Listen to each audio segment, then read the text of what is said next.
Matthew 17 verses 1 to 13. New International Version. The Transfiguration.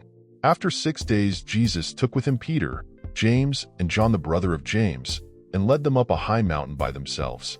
There he was transfigured before them. His face shone like the sun, and his clothes became as white as the light. Just then there appeared before them Moses and Elijah, talking with Jesus. Peter said to Jesus, "Lord, it is good for us to be here.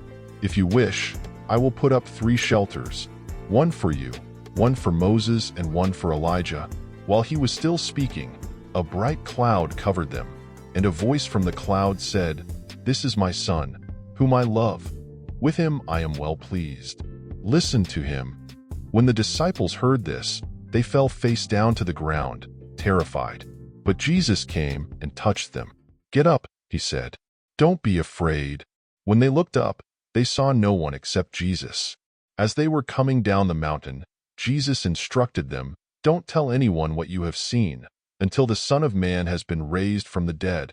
The disciples asked him, "Why then do the teachers of the law say that Elijah must come first?" Jesus replied, "To be sure, Elijah comes and will restore all things. But I tell you, Elijah has already come, and they did not recognize him, but have done to him everything they wished. In the same way, the Son of Man is going to suffer at their hands." Then the disciples understood that he was talking to them about John the Baptist. The Transfiguration uniquely prepared Peter, James, and John for their future roles as foundational leaders in the early church. By witnessing Jesus' divine glory and hearing the voice of God declare, "This is my beloved Son, listen to him," the disciples were given a powerful affirmation of Jesus' identity and authority. This experience served as a critical anchor for their faith, especially as they faced the uncertainty, persecution, and challenges that would follow Jesus' crucifixion and resurrection. Necessity of faith.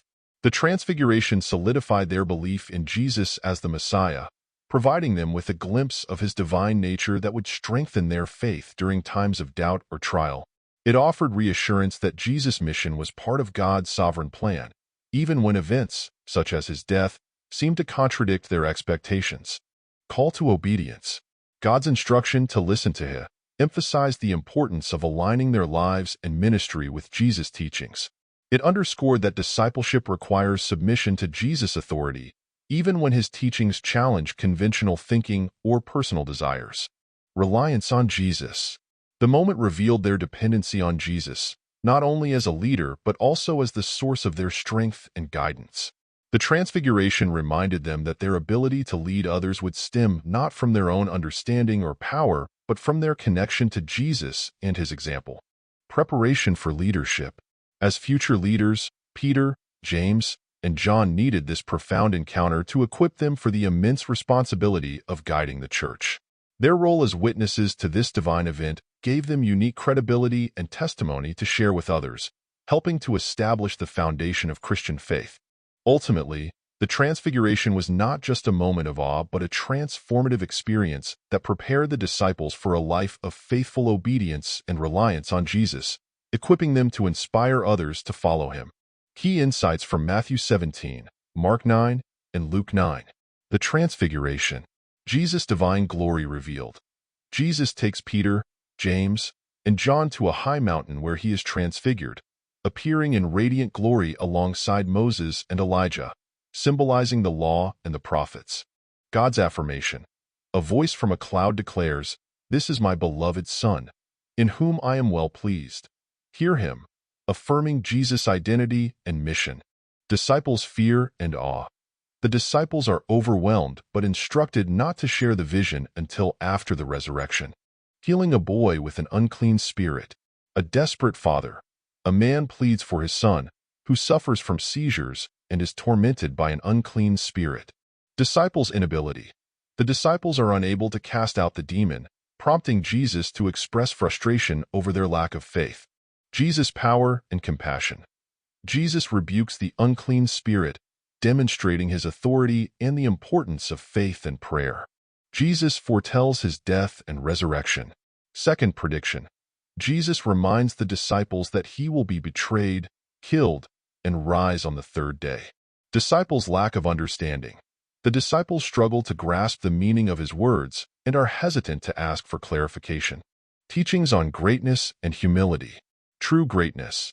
Jesus teaches that the greatest in the kingdom of heaven must become like a child, emphasizing humility and servanthood. Inclusivity.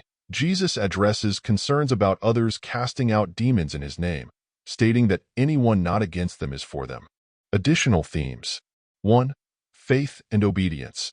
Jesus highlights the importance of unwavering faith, teaching that nothing is impossible with belief. 2. Cost of discipleship. Jesus calls his followers to deny themselves, take up their cross, and follow him. 3. Glory and kingdom focus. The Transfiguration and teachings underscore Jesus' divine mission and the coming of God's kingdom. These chapters highlight Jesus' divinity, his power over evil, the importance of faith, and the call to humble, sacrificial discipleship. I will be doing teachings in the near future on the additional themes mentioned previously.